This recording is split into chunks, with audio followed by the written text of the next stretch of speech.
Bonjour et bienvenue dans cette nouvelle vidéo. Comment restaurer la communication dans son mariage? Pour ceux qui ne me connaissent pas, je suis Jory Bellec, je suis conseillère conjugale. J'accompagne les femmes dans le processus de restauration afin d'avoir un mariage glorieux. Comment restaurer la communication dans son mariage? C'est le thème que nous allons aborder après ceci.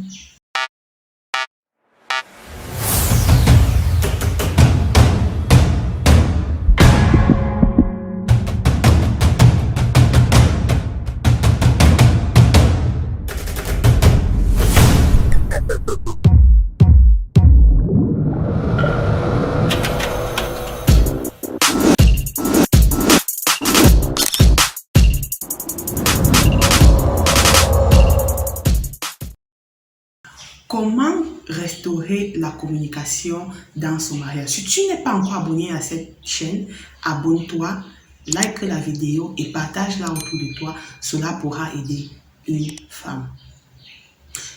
Aujourd'hui, je vais t'entretenir sur un thème très important qui est celui de la communication dans le mariage. C'est essentiel.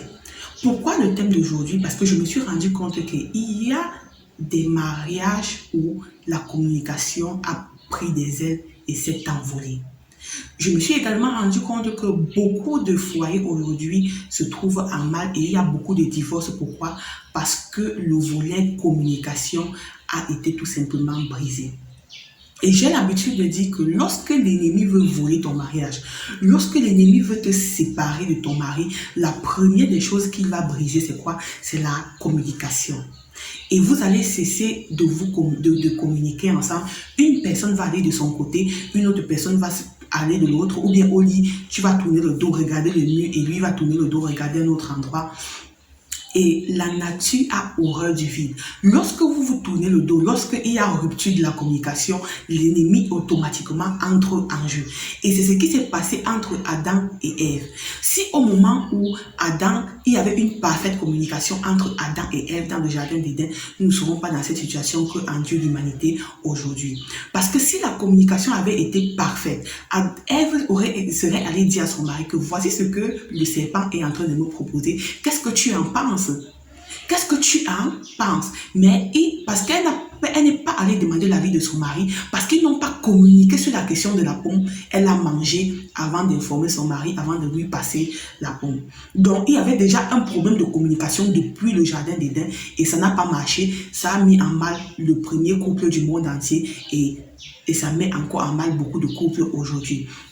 Donc, lorsque l'ennemi veut détruire ton mariage, ce qu'il va premièrement faire, c'est qu'il va briser la communication entre ton mari et toi. Donc, ne laisse jamais la brèche à l'ennemi de venir t'insuffler des idées ou bien de venir te dire que non, ne lui adresse plus la parole, ne lui parle plus. La Bible dit même que le soleil ne se couche pas sur ta colère. Pour dire qu'une journée ne doit pas passer sans que ton mari et toi, vous soyez en parfaite communication.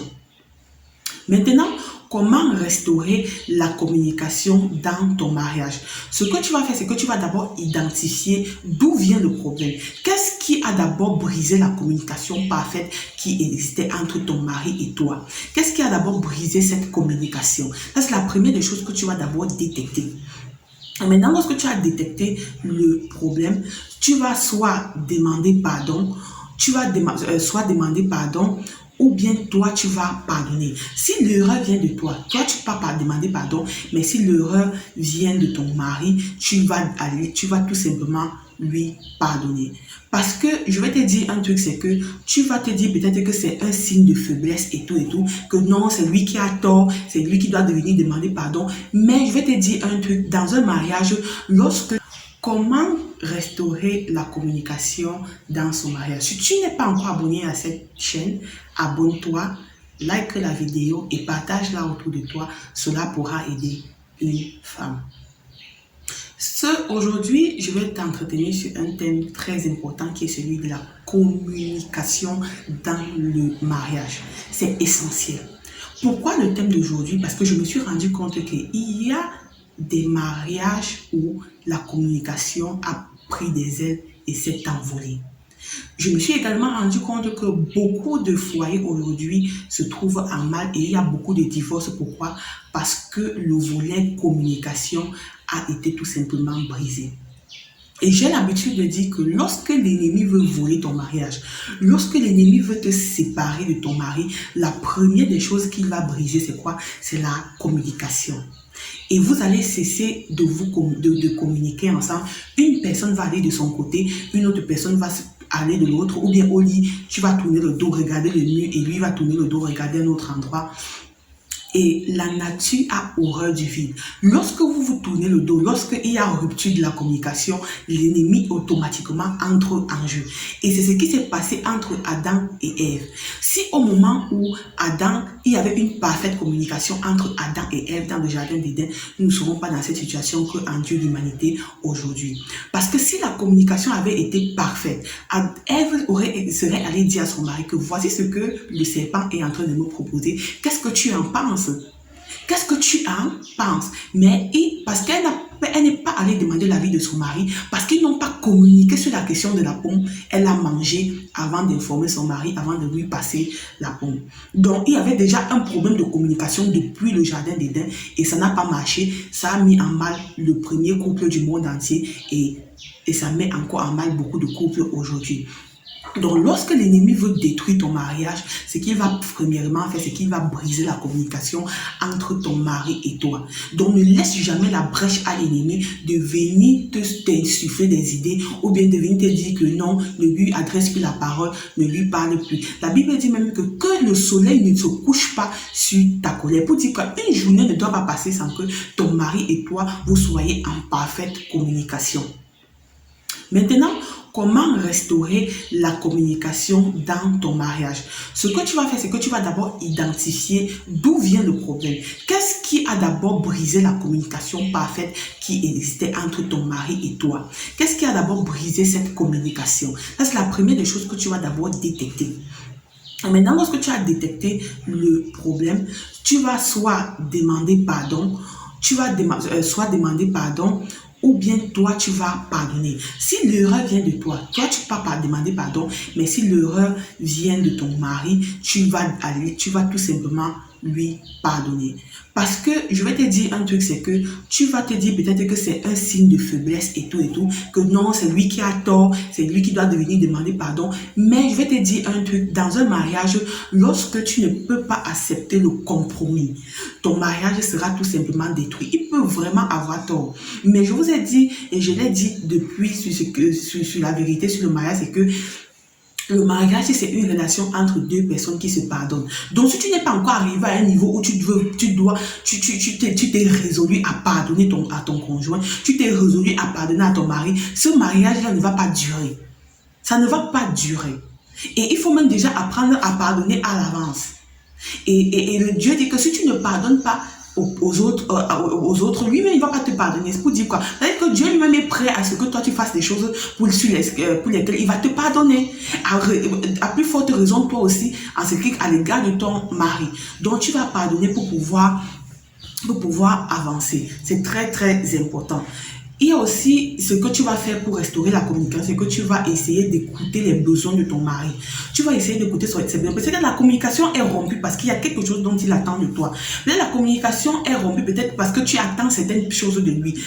Tu vas aller vers lui et exprimer ces choses-là que tu attends de lui. Ou bien tu vas aller lui demander qu'est-ce qu'il attend de toi pour que la communication soit restaurée, pour que l'harmonie soit restaurée dans ton mariage. Également, tu vas apprendre à répondre également à ces besoins-là. Donc, du moment où maintenant, il va te dire, moi, voilà ce qui me gêne, c'est à tel niveau, c'est à tel niveau, c'est à tel niveau. Tu as déjà écouté les besoins, maintenant tu dois répondre à ces besoins le plus tôt possible pour que cette communication soit restaurée. Et également, tu vas aller vers lui dire, voilà ce que j'attends de toi, voilà ce que j'attends de toi. Et également, l'amener à répondre à ces besoins-là pour que cette communication soit restaurée.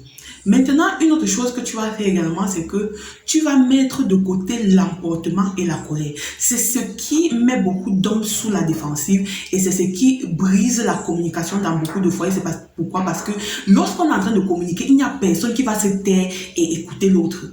Il n'y a personne qui va vraiment garder son tempérament, qui va garder un bon tempérament pour pouvoir écouter ce que l'autre a à dire. Donc, il faut mettre de côté l'emportement et la colère pour pouvoir restaurer la communication dans ton couple. Si ton mari, par exemple, est quelqu'un de colérique, est quelqu'un qui s'emporte facilement, toi, tais-toi et écoute. C'est une arme, parce que même le silence aussi est un langage. Je vais faire une vidéo où je vais vous donner, je vais vous faire part du pouvoir du silence. C'est aussi une manière de communiquer. Une manière de communiquer et elle est d'ailleurs très efficace dans le mariage. Tu te tais et tu écoutes et tu trouves le moment favorable pour répondre ou bien tu réponds à voix basse pour qu'il y ait communication. Parce que si il crie, toi aussi tu cries, tout le monde est en colère, il n'y aura jamais une communication parfaite dans votre mariage. Et lorsqu'on est emporté, lorsqu'on est en colère, il y a beaucoup de choses qu'on n'explique pas dans les détails. Il y a beaucoup de non-dits, il y a beaucoup de détails qui sont omis. Donc, mais dans le calme, on essaie de dialoguer, on essaie d'évaluer les points par point de ce qui ne va pas. Et cela ne peut qu'être, mais cela ne peut qu'être fait si le tempérament est baissé, si la colère est au préalable ôtée. Une autre chose également que tu vas faire pour restaurer la communication dans ton mariage, c'est que tu vas apprendre à sourire. Tu vas apprendre à sourire parce que tu vas attirer l'autre vers toi. Même pas pas le facial, pas ta communication faciale. Le sourire peut restaurer la communication dans un mariage. Quand ton mari te regarde, tu souris, ce qui est sûr, il va ouvrir la bouche pour te parler. Il va savoir que non, je suis en bon terme avec elle. À force de sourire, lui aussi sera obligé de sourire. Et c'est comme ça que la communication va jaillir et renaître entre vous deux. Autre chose, c'est que ce que tu dois faire également pour restaurer la communication. Comment restaurer la communication dans son mariage? Si tu n'es pas encore abonné à cette chaîne, abonne-toi, like la vidéo et partage-la autour de toi. Cela pourra aider une femme.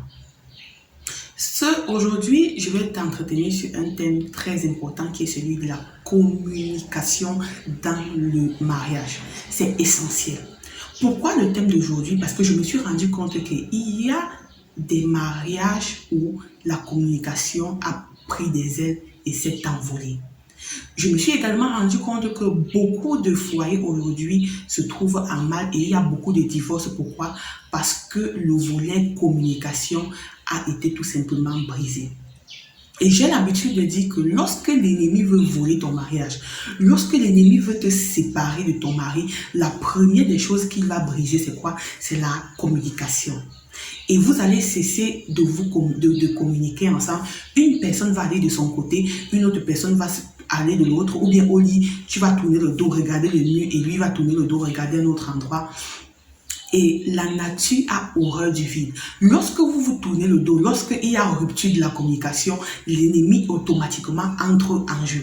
Et c'est ce qui s'est passé entre Adam et Ève.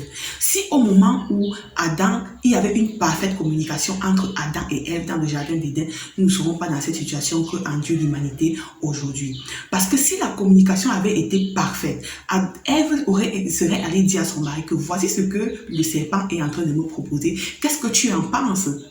Qu'est-ce que tu en penses? Mais parce qu'elle n'est pas allée demander l'avis de son mari, parce qu'ils n'ont pas communiqué sur la question de la pomme, elle a mangé avant d'informer son mari, avant de lui passer la pomme. Donc, il y avait déjà un problème de communication depuis le jardin d'Éden et ça n'a pas marché. Ça a mis en mal le premier couple du monde entier et ça met encore en mal beaucoup de couples aujourd'hui. Donc, lorsque l'ennemi veut détruire ton mariage, ce qu'il va premièrement faire, c'est qu'il va briser la communication entre ton mari et toi. Donc, ne laisse jamais la brèche à l'ennemi de venir t'insuffler des idées ou bien de venir te dire que non, ne lui adresse plus la parole, ne lui parle plus. La Bible dit même que le soleil ne se couche pas sur ta colère. Pour dire qu'une journée ne doit pas passer sans que ton mari et toi, vous soyez en parfaite communication. Maintenant, comment restaurer la communication dans ton mariage. Ce que tu vas faire, c'est que tu vas d'abord identifier d'où vient le problème. Qu'est-ce qui a d'abord brisé la communication parfaite qui existait entre ton mari et toi? Qu'est-ce qui a d'abord brisé cette communication? Ça, c'est la première des choses que tu vas d'abord détecter. Et maintenant, lorsque tu as détecté le problème, tu vas soit demander pardon, soit demander pardon, ou bien toi, tu vas pardonner. Si l'erreur vient de toi, tu ne vas pas demander pardon, mais si l'erreur vient de ton mari, tu vas tout simplement lui pardonner. Parce que je vais te dire un truc, c'est que tu vas te dire peut-être que c'est un signe de faiblesse et tout, que non, c'est lui qui a tort, c'est lui qui doit devenir demander pardon. Mais je vais te dire un truc, dans un mariage, lorsque tu ne peux pas accepter le compromis, ton mariage sera tout simplement détruit. Il peut vraiment avoir tort. Mais je vous ai dit, et je l'ai dit depuis sur la vérité sur le mariage, c'est que le mariage, c'est une relation entre deux personnes qui se pardonnent. Donc, si tu n'es pas encore arrivé à un niveau où tu t'es résolu à pardonner à ton conjoint, tu t'es résolu à pardonner à ton mari, ce mariage-là ne va pas durer. Ça ne va pas durer. Et il faut même déjà apprendre à pardonner à l'avance. Et le Dieu dit que si tu ne pardonnes pas aux autres, lui-même, il ne va pas te pardonner. C'est pour dire quoi? C'est-à-dire que Dieu lui-même est prêt à ce que toi, tu fasses des choses pour lesquelles il va te pardonner. À plus forte raison, toi aussi, en ce qui est à l'égard de ton mari. Donc, tu vas pardonner pour pouvoir avancer. C'est très, très important. Il y a aussi ce que tu vas faire pour restaurer la communication, c'est que tu vas essayer d'écouter les besoins de ton mari. Tu vas essayer d'écouter ses besoins. Peut-être que la communication est rompue parce qu'il y a quelque chose dont il attend de toi. Peut-être la communication est rompue peut-être parce que tu attends certaines choses de lui.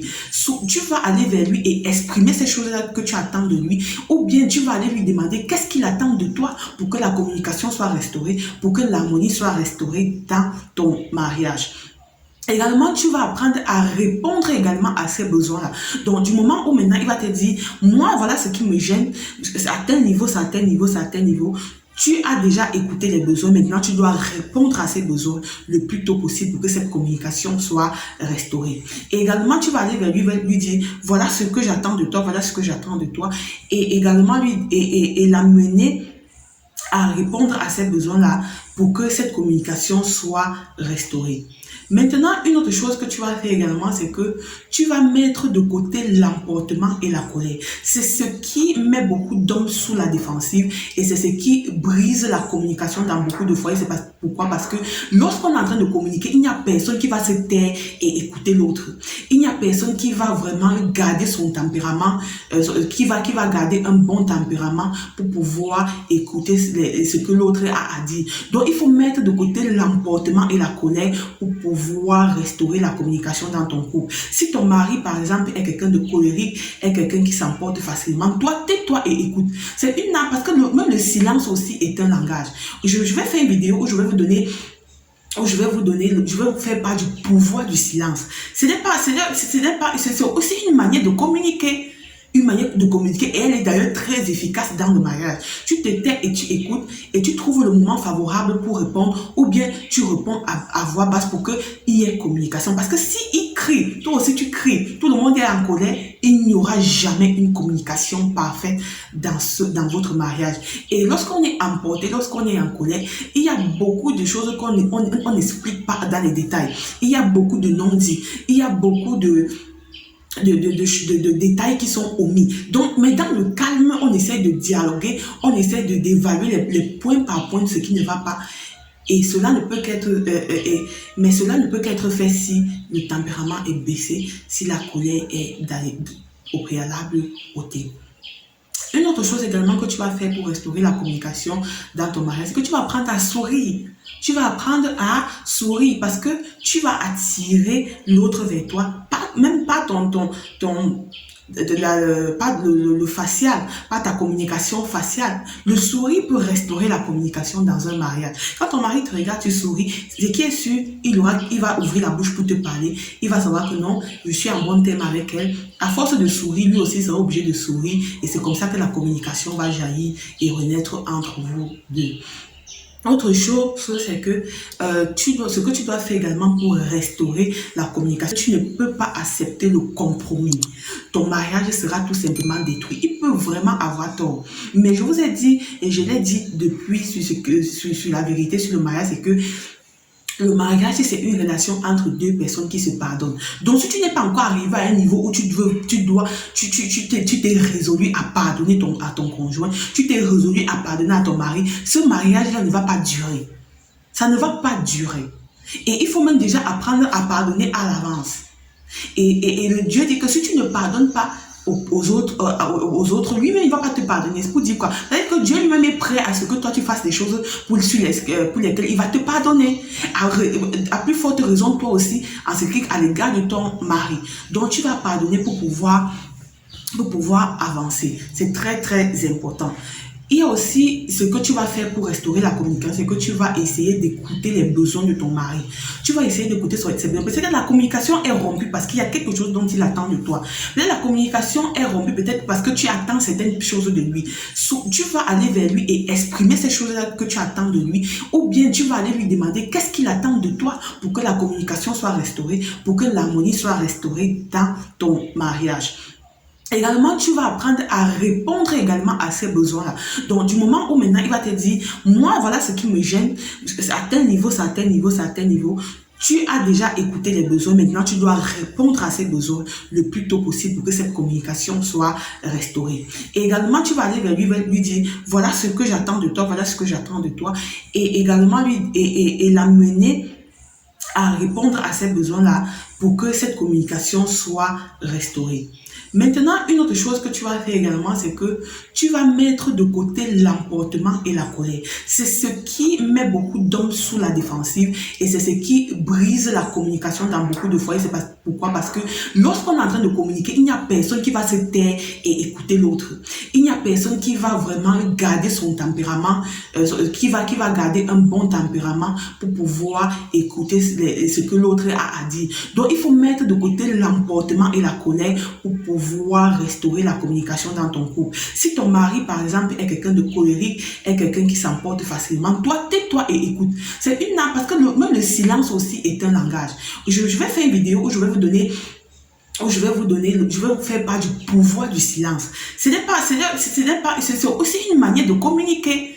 Une manière de communiquer et elle est d'ailleurs très efficace dans le mariage. Tu te tais et tu écoutes et tu trouves le moment favorable pour répondre ou bien tu réponds à voix basse pour qu'il y ait communication. Parce que si il crie, toi aussi tu cries, tout le monde est en colère, il n'y aura jamais une communication parfaite dans votre mariage. Et lorsqu'on est emporté, lorsqu'on est en colère, il y a beaucoup de choses qu'on n'explique pas dans les détails. Il y a beaucoup de non-dits, il y a beaucoup de détails qui sont omis. Donc, mais dans le calme, on essaie de dialoguer, on essaie d'évaluer les points par point de ce qui ne va pas. Et cela ne peut qu'être fait si le tempérament est baissé, si la colère est au préalable ôtée. Une autre chose également que tu vas faire pour restaurer la communication dans ton mariage, c'est que tu vas apprendre à sourire. Tu vas apprendre à sourire parce que tu vas attirer l'autre vers toi. Même pas pas le facial, pas ta communication faciale. Le sourire peut restaurer la communication dans un mariage. Quand ton mari te regarde, tu souris, ce qui est sûr, il va ouvrir la bouche pour te parler. Il va savoir que non, je suis en bon terme avec elle. À force de sourire, lui aussi sera obligé de sourire et c'est comme ça que la communication va jaillir et renaître entre vous deux.